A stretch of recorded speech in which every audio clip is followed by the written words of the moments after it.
出身は横浜ですか？あ、そうです。あ、素晴らしい。これは YouTube じゃですね。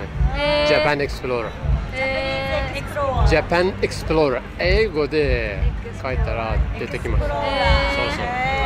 ライブですか？ライブじゃないです。あ、多分来週ぐらい。見上がる。そうそうそう。よかった。じゃあ何がおすすめ何がおすすめもらえば横浜。横浜のおすすめ。自分の出身。そうですよね。何がいい？やっぱりこの景色ですね。あとあそこに今アスカが止まってるんですけど、船が止まってるんですけど、はいはい。ウッドデッキ。ウッドデッキ？ Yes。ウッドデッキ。ウッドデッキ。ああ、そうそうそう、わかりました。英語でデッキですね。これ素晴らしい。じゃあみんな出身は横浜ですか？横浜、地元。いいところですか？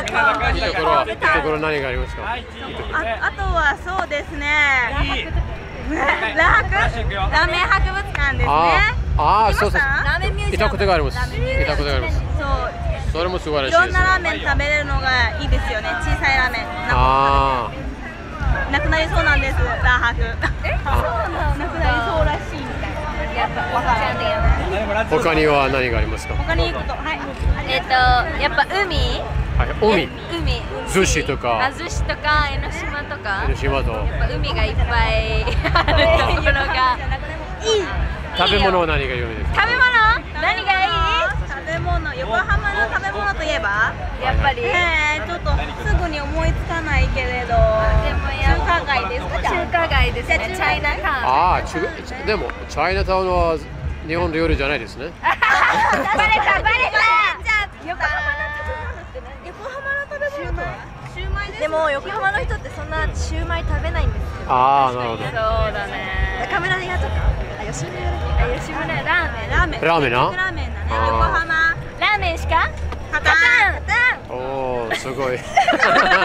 びっくりしちゃったじゃん。何ですか名前？あ、Japan Explorer。あ、英語で。Japan Explorer。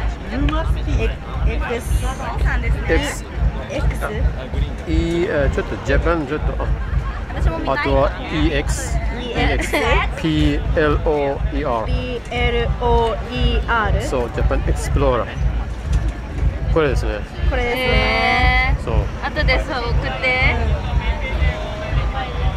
Thank you. Have a good time. You too. Thank you. Bye bye.